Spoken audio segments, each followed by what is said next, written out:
Voltar para Romanos capítulo 7. O Lucas tinha terminado o capítulo 6. Agora nós estamos tratando sobre a justificação, aliás, a santificação. Nós já passamos pela condenação, em que ele falou do capítulo 1 ao capítulo 3, como a humanidade toda, tanto o judeu quanto o romano, estavam condenados. Depois nós passamos para a justificação do 3 até o 5, até o final do capítulo 5. Agora nós estamos estudando sobre a santificação. A santificação é onde nós entramos nesse processo. É onde o Senhor nos mostra a nossa responsabilidade. E vamos ler a palavra do Senhor para começar. Romanos vai ser de capítulo 7, versículo 1 a 6. A palavra do Senhor diz: Porventura, ignorais, irmãos, pois falo aos que conhecem a lei, que a lei tem domínio sobre o homem toda a sua vida? Ora, a mulher casada está ligada pela lei ao marido, enquanto ele vive. Mas, se o mesmo morrer, desobrigada ficará da lei conjugal. De sorte que será considerada adúltera, se vivendo ainda o marido, unir-se com outro homem. Porém, se morrer o marido, estará livre da lei e não será adúltera se contrair novas núpcias. Assim, meus irmãos, também vós morrestes relativamente à lei, por meio do corpo de Cristo, para pertencerdes a outro, a saber, aquele que ressuscitou dentre os mortos, a fim de que frutifiquemos para Deus. Porque, quando vivíamos segundo a carne, as paixões pecaminosas postas em realce pela lei operavam em nossos membros, a fim de frutificarem para a morte. Agora, porém, libertados da lei, estamos mortos para aquilo que estávamos sujeitos, de modo que servimos em novidade de espírito e não para a caducidade da letra. E até aqui a palavra do Senhor.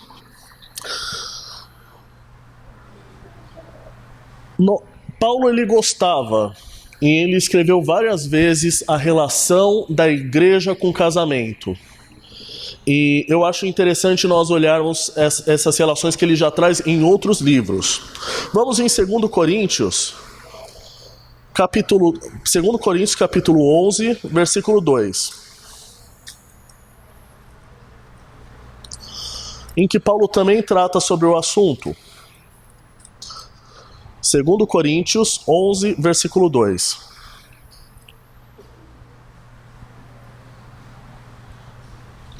Porque zelo por vós, com zelo de Deus, visto que vos tenho preparado para vos apresentar como virgem pura a um só esposo, que é Cristo. Então Paulo, nesse contexto, ele está tratando a igreja como essa virgem pura. E é sempre interessante olharmos que mesmo depois de termos traído tanto, de termos pecado tanto contra Deus, ainda assim o batismo, a nossa purificação, ela nos transforma nessa noiva pura. É sempre muito interessante olhar esse aspecto. E como existe esse relacionamento em que Cristo coloca a sua igreja e coloca cada um de nós como a sua noiva. 1 Coríntios, capítulo 6, versículo 17. Também trata dessa relação. 1 Coríntios, capítulo 6, versículo 17. Mas aquele que se une ao Senhor é um espírito com ele. Essa união, a origem o conceito original dele é casamento. Aquele que casa com o Senhor é um espírito com ele. E outra relação muito interessante, em que nós no casamento, assim como a palavra do Senhor fala que nós nos transformamos em uma só carne, quando nós casamos com Deus, nós nos tornamos um único espírito com o Senhor. Com certeza há muito mais vantagens de se casar com o Senhor do que com o cônjuge. Temos muito mais vantagens do que com o Senhor do que com um cônjuge. E olha que nós já temos bastante vantagem em se casar, tanto que todos nós queremos nos casar. Efésios capítulo 5, versículo 22. Efésios 5, 22.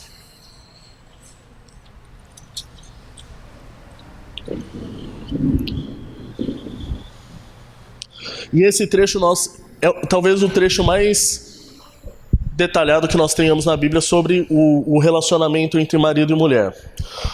Efésios 5, 22. Ao contrário, talvez seja o texto mais detalhado em relação ao Novo Testamento. Provérbios, ele traz grandes descrições, tanto quanto ao esposo quanto à esposa.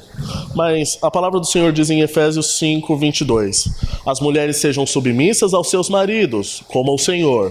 Porque o marido é o cabeça da mulher, como também Cristo é o cabeça da igreja, sendo este mesmo o Salvador do corpo.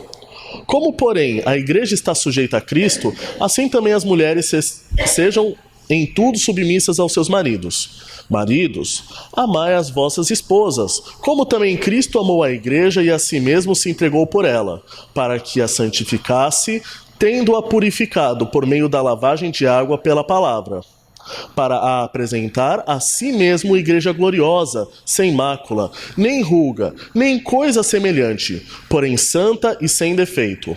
Assim também os maridos devem amar a sua mulher, como ao próprio corpo. Quem ama a esposa, a si mesmo ama. Porque ninguém jamais odiou a própria carne, antes a alimenta e dela cuida, como também Cristo faz com a igreja, porque somos membros do seu corpo. Eis que deixará o homem a seu pai e a sua mãe e se unirá à sua mulher, e se tornarão os dois uma só carne. Grande é este mistério, mas eu me refiro a Cristo e a igreja. E é interessante como ele esboça o relacionamento do casal, em que o homem tem grandes responsabilidades, as mulheres têm grandes responsabilidades, mas no final ele termina falando: isso que eu estou falando, no final das contas, é algo que vocês já conhecem, mas principalmente eu estou falando em relação à igreja. Então você vê, é um relacionamento, é um contexto que Paulo gosta de ressaltar. E agora nós podemos voltar para o texto de Romanos 7, vendo também que Paulo fala sobre esse relacionamento de casamento. Se antes em Efésios, ou ele fala com uma perspectiva muito voltada às funções da mulher, às funções do homem, nesse contexto ele trata basicamente sobre essa relação entre o casamento, entre a lei e esse novo casamento. E vamos começar no versículo 1. Eu gosto sempre de trabalhar versículo por versículo, eu acho que é mais fácil de entendermos. Versículo 1. Porventura, ignorais, irmãos, pois fala aos que conhecem a lei, que a lei tem domínio sobre o homem toda a sua vida? Veja, ele começa sempre com algum conceito que liga os textos. Ele começa com porventura. O que significa porventura?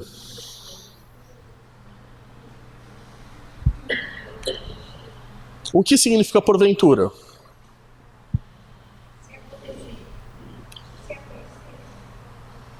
Não. Não.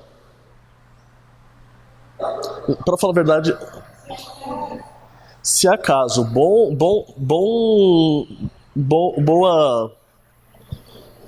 conceito, dona Cleia.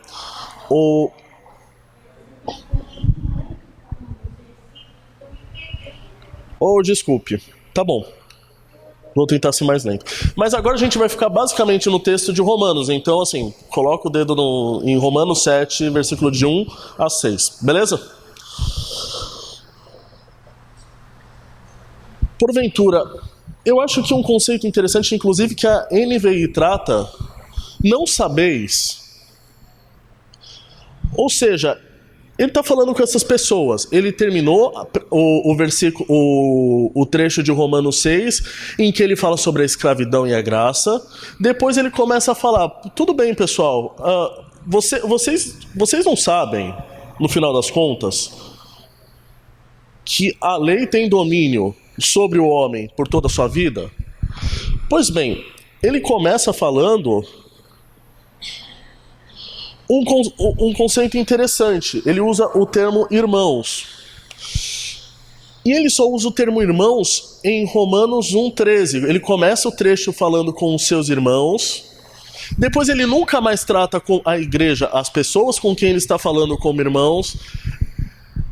E nesse momento ele retoma isso. Parece que Paulo volta a querer falar com os seus patrícios, porque são as pessoas que conhecem a lei. Qual lei é essa? Qual lei é essa?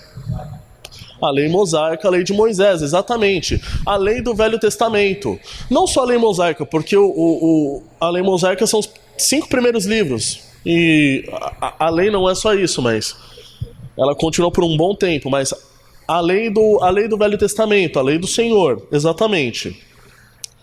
Então ele fala especificamente para quem?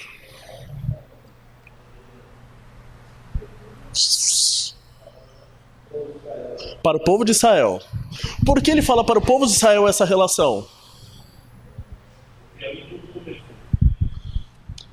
Mas, por exemplo, era uma igreja que nós já tratamos, é uma igreja que não tem só o povo de Israel. Não é só judeu naquela congregação, tem pessoas de fora daquela congregação. Por que ele só fala ele enfoca nos judeus nesse ponto?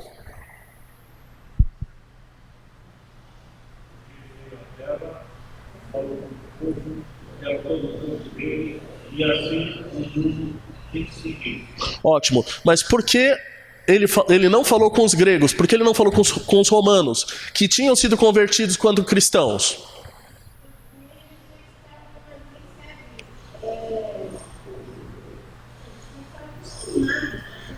Sim. Sim.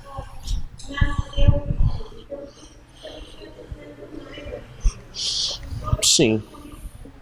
Sim, mas veja, mais do que isso, um romano podia se separar? O romano não gostava da mulher. Ele podia se separar? Podia. Ele podia até vender ela. Vendê-la, por favor, não vamos matar o português. Ele podia vendê-la. O grego, ele poderia se separar da mulher? O judeu poderia se separar da mulher?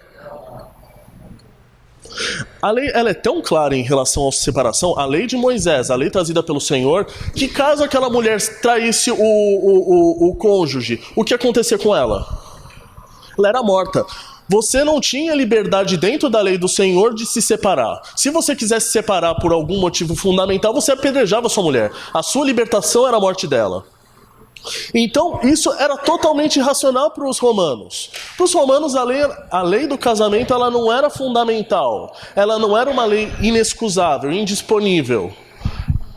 Ela era uma lei que, não deu certo, que seja eterno enquanto dure esse amor, que dure para sempre, mas se não durar para sempre, que pelo menos seja eterno no momento em que ela existia. E eles estavam acostumados por isso, mas os judeus não. Os judeus sérios, eles sabiam que ele casou. Meu amigo, agora só a morte o separa mesmo. Porque em Gênesis já falava, aqueles 2 corpos, no final das contas, se tornam uma carne. Por isso que ele enfoca para os judeus. Porque para os outros povos aquilo não fazia muito sentido. É a mesma coisa de eu falar nos dias de hoje, olha, você sabe o plano de telefonia que você tem? Você vai ficar pro resto da vida com ele. Às vezes até você quer ficar com aquele plano que você tinha pro resto da vida, mas a telefônica vai lá e corta e coloca outro. É normal isso. Nós estamos acostumados com a instabilidade, mas para aquele povo, para o povo judeu, o casamento era uma das instituições mais inquestionáveis que existia. Até que chegou a carta de divórcio, que eu não sei quem inventou por qual motivo, mas eles vão responder por isso. Mas, veja, ele usa um axioma interessante aqui. Enquanto você está vivo, a lei funciona. Quando a lei não existe mais, você já está livre dela. É a mesma coisa, o morto não paga imposto. Deveria não pagar. No Brasil a gente paga, até quando a gente morre a gente paga imposto porque precisa transferir os bens, mas tudo bem. Pro resto da humanidade, quando você está morto, você não paga imposto. E ele vem pro segundo versículo. Ora, a mulher casada está ligada pela lei ao marido, enquanto ele viver. Mas, se o mesmo morrer, desobrigada ficará de lei conjugal. Vamos continuar no 3. De sorte que será considerada adúltera se, vivendo ainda o marido, unir-se com outro homem. Porém, se morrer o marido, está livre da lei, e não será adúltera se contrair novas núpcias.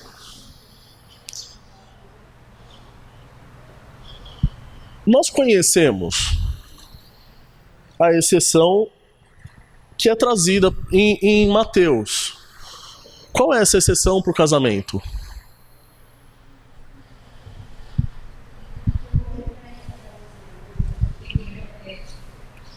A dona Cléia falou primeiro. Se houver traição. Sim. O que acontece de acordo com Mateus? É oferecido alguma coisa para ela. O que é oferecido? Carta. A carta de divórcio. Os judeus naquela época podiam entender, não, mas veja, não é tão sério assim. Porque tem ainda a exceção de carta de divórcio, a gente separa. Mas Paulo ele não está querendo dizer aqui exceções. E eu acho muito interessante a perspectiva com que Paulo ele usa. Ele não está tratando da exceção. E sempre quando nós vamos falar sobre condenação, sobre as responsabilidades do Senhor, as pessoas adoram colocar exceção na vida delas. Ah, eu não vou para a igreja, mas eu tenho convívio com o Senhor. Ah, eu não faço a ceia porque eu tô em pecado, eu não tô me sentindo bem. Ah, eu não sirvo a Jesus, mas Deus é o mesmo para todos os povos. E a gente vê que sempre tem uma desculpinha. E às vezes até nós que somos da congregação, nós que servimos ao Senhor, a gente acha algumas boas desculpinhas por que fazer alguma coisa ou não fazer alguma coisa. E a gente coloca desculpas. E eu tenho certeza que quando aqueles judeus... Lembra? É um trecho só. É uma carta só. A gente separa por questão de que não dá para ler tudo num dia só. Mas os judeus eles deviam já estar muito bravos com Paulo. Primeiro porque ele fala que a lei não serve de nada agora. Os judeus já estavam muito com raiva. E quando a pessoa está com raiva, ela geralmente vai para a retranca. Tá bom, mas não é bem assim. Existe hipótese e cláusula para separação no casamento. Mas Paulo ele não quer falar sobre as exceções, que às vezes os próprios seres humanos causam. Ele está falando da regra geral. E isso é uma informação interessante. Nós adoramos ficar na exceção. É muito gostoso ficar na exceção. Por quê? Porque eu fiz aquilo, eu não vou pagar. Não, mas aconteceu porque eu não consegui evitar. A mesma coisa, a coisa da traição. Quando eu vi, eu já tinha traído. Como se assim, aparecesse simplesmente do nada uma traição e a gente... Ops, escorreguei nela. Não. Paulo ele coloca de uma forma clara, olha...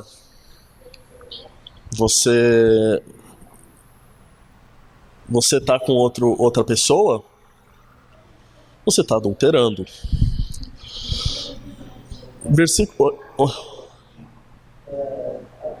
Aqui o Paulo ele fixa a relação da lei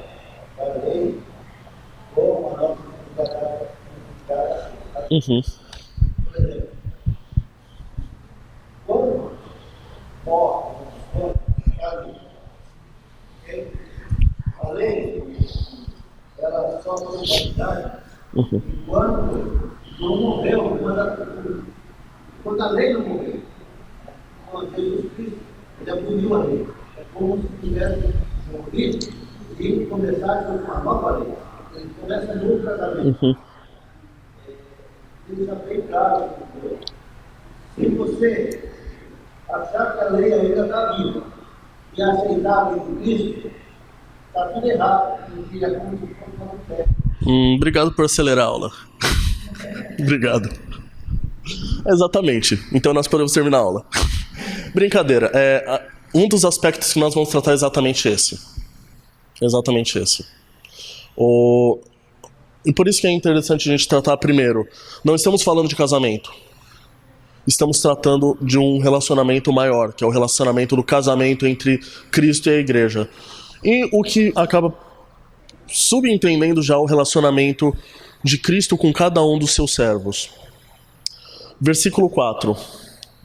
Assim, meus irmãos, também vós morrestes relativamente à lei, por meio do corpo de Cristo, para pertencerdes a outro, a saber, aquele que ressuscitou dentre os mortos, a fim de que frutifiquemos para Deus. Primeiro, no versículo 3, Paulo está falando a mulher. Ele usa o termo a mulher, a esposa. Ela não está obrigada. Aliás, ela não está obrigada ao casamento quando o marido morre. Aqui ele já trata de outro. Aqui quem morre não é o noivo. Veja, primeiro, deixa eu ver se eu consigo ser claro. No primeiro contexto, no versículo 3, quem morre é o marido. No segundo contexto, quem morre não é o marido, nesse versículo 4. Eu não sei por que Paulo fez isso. Paulo ele trata de primeiro do caso em que a mulher morre, depois que o homem morre, ele muda o cenário. Mas de qualquer forma, a gente sabe que morreu a mulher. Então, quem é que nós vamos desposar? Desculpe, vou fazer a pergunta novamente.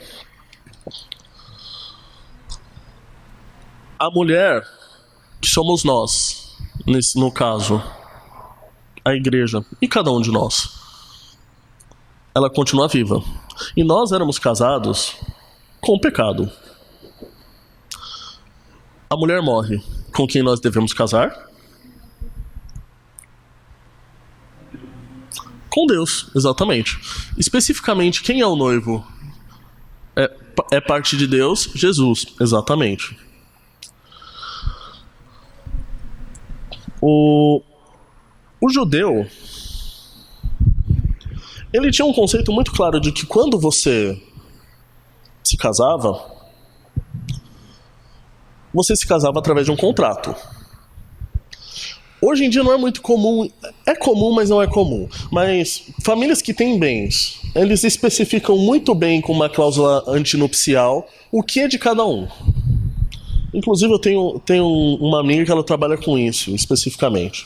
Por quê? Porque eu não quero que o meu marido fique com a minha fazenda. O que eu vou fazer?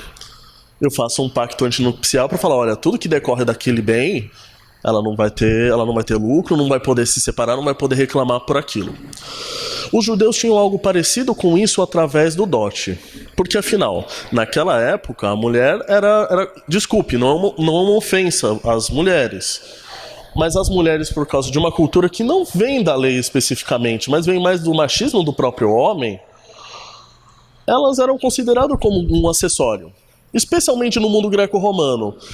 Você vê que a palavra do Senhor dava muitos direitos para a mulher. Inclusive essa estabilidade de saber, olha, eu tô casado, eu não vou ter que procurar outro marido enquanto meu marido estiver vivo. Mas o judeu ele tinha muito restrito o conceito de casamento. O casamento era um contrato. E a mesma coisa acontecia em relação a Deus. Eles não tinham certeza se eles estavam casados com Deus, mas eles tinham certeza que eles estavam casados com a lei. E é interessante essa relação. Por quê? Porque Deus é a lei de Deus é Deus. A lei de Deus é...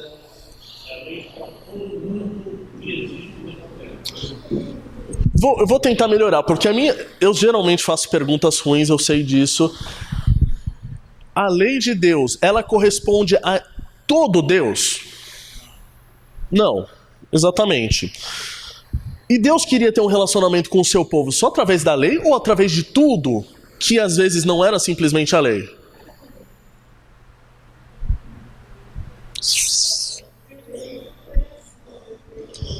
Muito bom, exatamente, o coração. Mas o coração, ele é... Não vou usar esse termo porque é mentira. Mas o coração é um pouco mais do que a lei. A lei fica aqui em cima. O coração você... Exatamente. Porque eu posso até ver uma coisa aqui, a bolsinha da dona Cida. Eu posso até querer a bolsa da dona Cida porque eu sei que tem muito dinheiro nela. Mas eu não faço isso porque eu sei que tenho consciência. Eu tenho consciência de que eu vou ser preso porque a dona Cida fica de olho nela. Não vai ser fácil pegar e não ser respondido por isso. Mas Deus não queria que fosse desse jeito. O povo de Deus acreditava em Deus e seguia Deus simplesmente pela lei. Mas a Bíblia mesmo fala no Velho Testamento, eu não quero sacrifício, eu não quero procedimentos, eu quero um coração sincero. Isaías fala isso, Jeremias fala isso. E aquele povo não tinha entendido isso. O povo judeu, e às vezes nós mesmos fazemos isso. A gente acredita que é só por regra que a gente faz as coisas. E às vezes no nosso relacionamento acontece isso também. É interessante como Paulo ele traz essa relação e também acaba se aplicando para outras áreas da nossa vida. Não é simplesmente para a salvação, para o ramo espiritual. Mas às vezes a gente faz as coisas por obrigação. Afinal, nós damos rosas no dia dos namorados por quê? Porque é o dia dos namorados. Mas se você ama tanto sua esposa, por que você não dá uma rosa num dia qualquer? Cavalheiros, por que vocês não dão a rosa num dia qualquer? Se você dá, graças a Deus por isso, porque é algo voluntário. Por que você não lava a louça para sua esposa quando você simplesmente vê que ela está cansada? Ela precisa ficar pedindo, ela precisa ficar ordenando, precisa de uma lei para isso?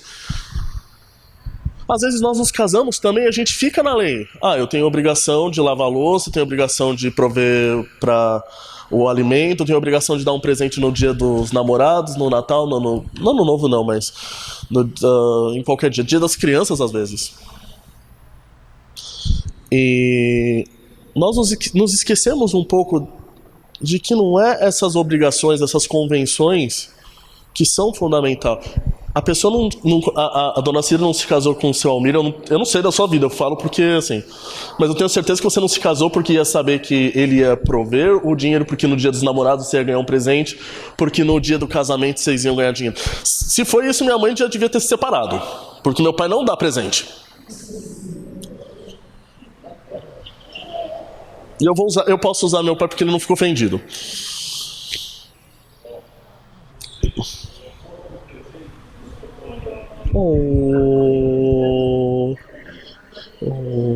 Agora, romântico. Isso é interessante. Esses momentos de romantismo são interessantes. Mas a lei não trazia isso. O que era a lei? Imagine se casar com a lei. Se casar com a lei era basicamente você ter um marido ou uma esposa perfeita, que nunca errava, mas que apontava toda vez pra você quando você errava. Você errou aí. Você errou aí. Você errou aí. E você errou aí. Imagine você conviver com isso. Assim, às vezes a minha namorada é chata pra caramba. Eu já imagino como é difícil. Eu falo pra ela, pega mais leve. Mas imagina se casar com alguém perfeito. Com alguém que faz tudo certo. E que toda vez que você está errado, ela aponta. Pá, pá, pá, pá. Fica martelando. A lei, ela é perfeita. A lei ela não tem nada que possa desaboná-la, mas ela condena toda vez que o ser humano pratica alguma coisa errada. Ela não louva quando alguém faz algo bom, porque é sua obrigação fazer algo bom. Mas quando você erra, lá vem a lei falando, olha, você pecou, você pecou, você pecou.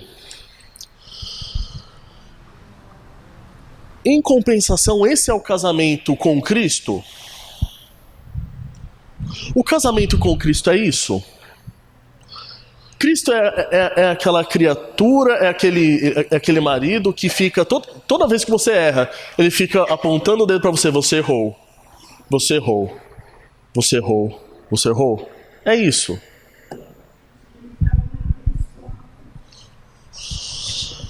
A lei, ela fala, e ela dá consequência. Tudo bem, você falhou nisso, você provavelmente vai dormir no sofá hoje. Ah, você fez isso, eu não devo fazer comida para você. A lei é uma pessoa perfeita, mas que traz consequências muito ruins. Cristo faz isso? Cristo dá martírio pra gente porque nós erramos? Então veja, a lei é perfeita? Cristo é perfeito? Então por que não escolher a lei e não escolher Cristo? Sim, também. Mas por que eu vou optar então? Qual é a diferença entre o casamento da lei, esse relacionamento entre o homem e a lei, e esse relacionamento entre o homem e Cristo? Entre a noiva e Cristo, entre a noiva e a lei? Eu acho que a grande diferença é que Jesus nos ama. E existe amor no relacionamento com Jesus. As pessoas não tinham ideia do que estava acontecendo antes. E até hoje nós vemos que a maioria das igrejas, elas pregam esse relacionamento frio que trazia a lei. Bom, minha mãe pecou, ela não vai fazer a ceia. Minha mãe não deu oferta, ela não vai poder participar do culto. Você fez tal coisa, você não pode tal coisa. Ah, vamos fazer aqueles procedimentos do Velho Testamento porque eles são bonitos. Vamos fazer uma fogueira santa, vamos fazer vigílias, vamos fazer jejum por 3 dias porque nós estamos em pecado. E eles oferecem um monte de coisa que pode parecer até muito bonito, mas que no final das contas nada mais mostra do que um casamento em que a noiva, aliás, o esposo ou a esposa, eles tentam impor a dor simplesmente porque você pecou. Mas isso a gente sabe que quem faz não é Cristo, quem faz isso é a lei. E é estúpido para pessoas que já conhecem a Cristo, já conhecem esse relacionamento tão gostoso, ainda assim elas gostam de se apegar a procedimentos. E é isso. E isso casa muito bem com um judeu, não casa bem com uma pessoa que conhece a graça realmente, porque os judeus conhecem um Deus obrigatório. As pessoas quando conhecem Jesus, elas não têm uma base, as pessoas de fora, elas não têm uma base sobre o Velho Testamento, então elas conseguem entender muito bem isso. É interessante ver como uma pessoa que às vezes não tem relação com a igreja, quando conhece realmente a graça, ela é liberta. Você vê como ela é leve. E às vezes nós que crescemos na igreja, às vezes nós nascemos na igreja, a gente vê o casamento com o Senhor e a gente fica olhando um fardo insuportável e por que eu não estou fazendo as coisas que eu queria fazer? E por que eu estou aqui? Talvez porque a gente esteja casado não com o Cristo, mas com a lei. E Cristo não quer um relacionamento baseado em leis, ele quer um relacionamento baseado em algo um pouco maior, em amor.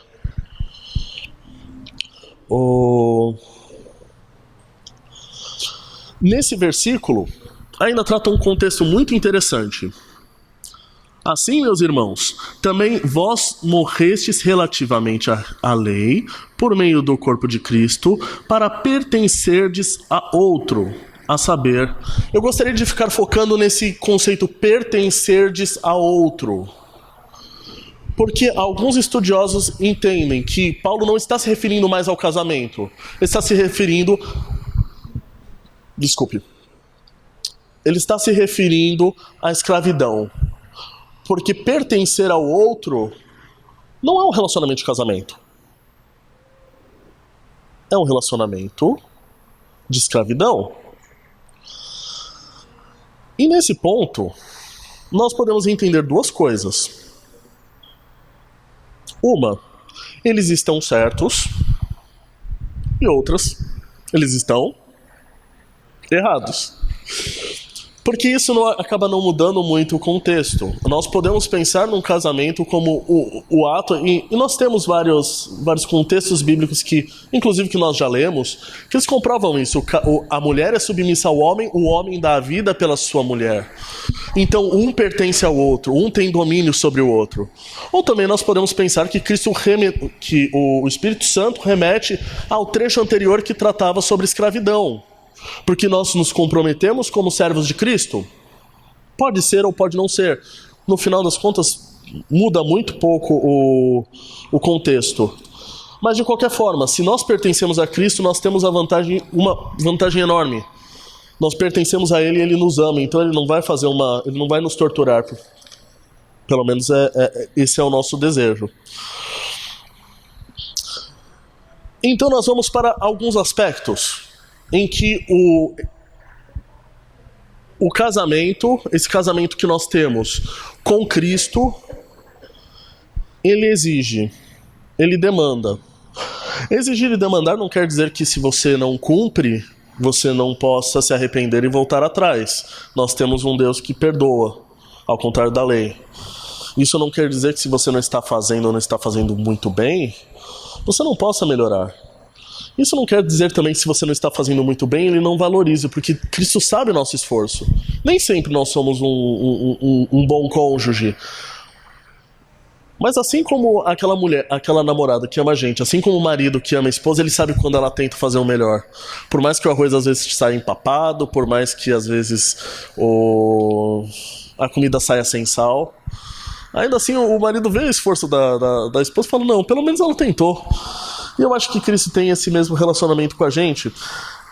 Não olhe como um dedo apontando para você, mas olhe como um hashtag fica a dica.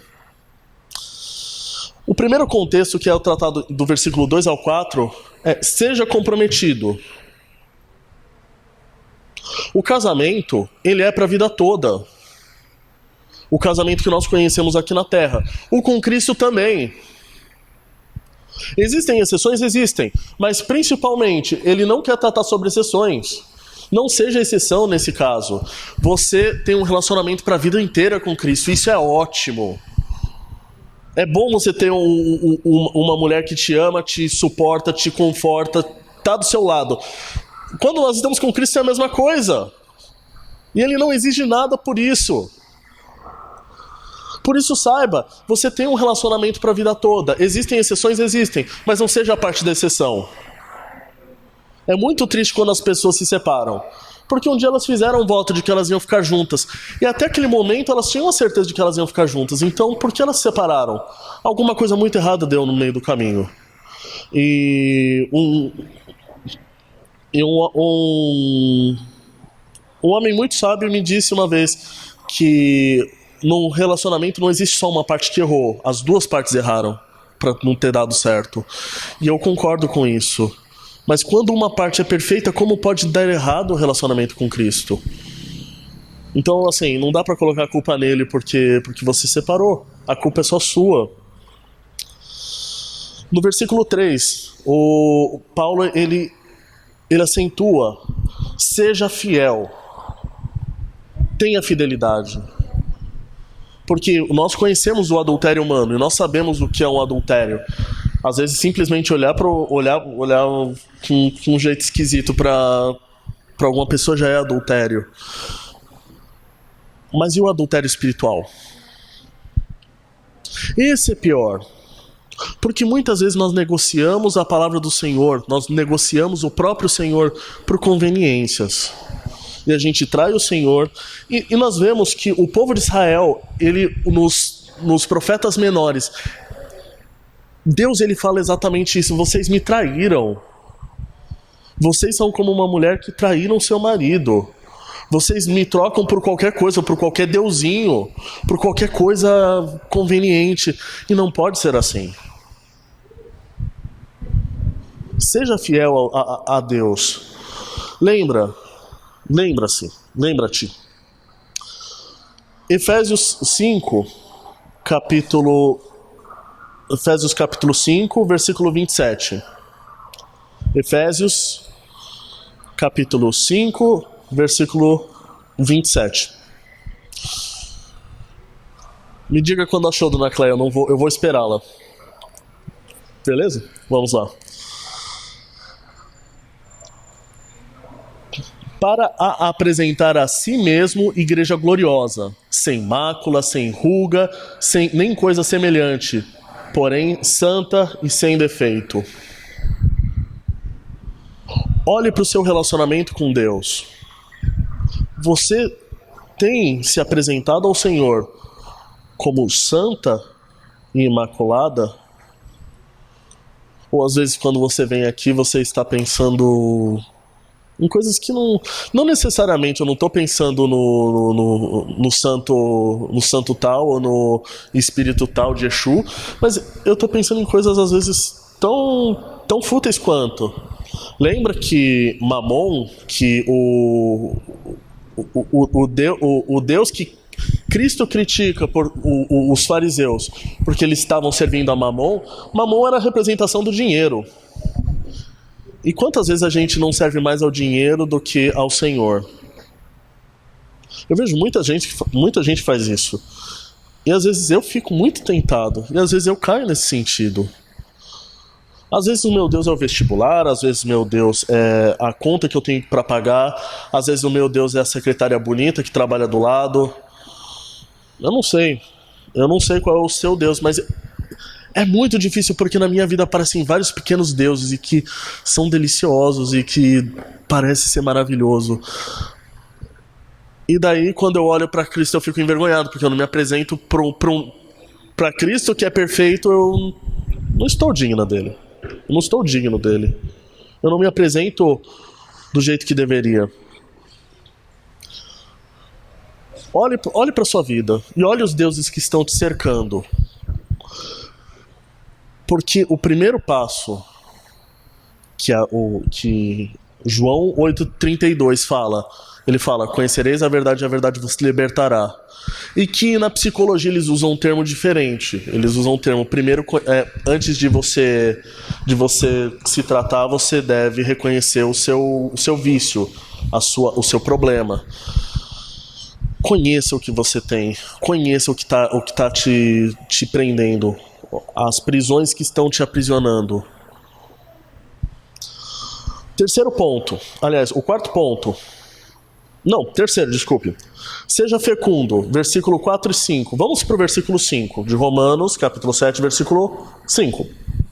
Porque quando vivíamos segundo a carne, as paixões pecaminosas postas em realce pela lei operavam em nossos membros, a fim de frutificarem para a morte. Do mesmo jeito que as paixões antigas daquela época em que nós vivíamos com aquele marido que era simplesmente apontava todos os defeitos, e daí por causa disso você tinha que olhar para alguma coisa que fosse alegre e viva na sua vida, que era o pecado, e aquilo frutificava a morte. Aquilo você estava frutificando coisas que vão te levar para o inferno. Assim como acontecia isso na lei, agora você faça totalmente o contrário. Agora você tem um marido que te ama. Agora você tem alguém que te quer. Agora você tem alguém que consegue olhar para você e sentir felicidade em estar com você. Cristo, ele sente felicidade. Ele se sacrificou ele gastou muito para conseguir você. E agora ele quer um relacionamento íntimo. Sim. E da mesma forma como naquela época, quando a gente fazia maldade, nós frutificávamos mortes, assim agora nós frutificamos coisas boas. Nós frutificamos coisas excelentes. Coisas excelentes nós já conhecemos. Leia Gálatas 5:22. Você conhece o rol dos frutos do Espírito Santo. E você sabe que frutificar é bom. Veja, nesse caso, o contexto não quer dizer, vamos frutificar, vamos evangelizar. Mais do que isso, frutificar quer dizer que você consiga os frutos do Espírito Santo. Tenha os frutos do Espírito Santo se você está com um relacionamento com Cristo. Se você não tem o fruto do Espírito Santo e você está com Cristo, talvez você não esteja com o esposo correto, talvez você esteja na lei. Cuidado. Quarto ponto, seja auxiliador. Vamos para o versículo 6. Agora, porém, libertados pela lei, estamos mortos para aquilo que estávamos sujeitos, de modo que servimos em novidade de espírito e não na caducidade da letra. O último trecho que nós vamos ler hoje, Gênesis capítulo 2, versículo 18. Gênesis capítulo 2, versículo 18. Disse mais o Senhor Deus: não é bom que o homem esteja só, far-lhe-ei uma auxiliadora para que lhe seja... Aliás, não, vamos lá. Não é bom que o homem esteja só, far-lhe-ei uma auxiliadora que lhe seja idônea. Nós somos o... Quando fala no versículo 6, para nós servirmos, é exatamente o mesmo verbo de auxiliar aqui desse auxiliadora. Nós somos os auxiliadores de Cristo. Nós não somos aquela esposa que não tem o que fazer, enfadada. E que às vezes fica, coitada, é uma situação muito triste quando você não tem o que fazer. E você fica olhando para o teto e falando, nós temos um trabalho muito importante que Cristo deu para a sua igreja e Ele convida para que cada um de nós façamos. A questão é, a esposa boa vai fazer o trabalho.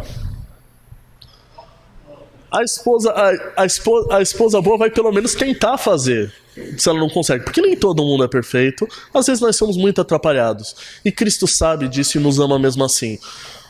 Mas uma coisa é certa, a esposa ruim nem vai tentar. Por isso eu convido para que nós sejamos, para Cristo, a esposa amada. A esposa que realmente tenta fazer a diferença. A esposa que frutifica coisas boas, a esposa que é auxiliadora. É isso que Ele convida a igreja a ser. E é isso que Ele nos convida a ser também. Amém? Vamos orar.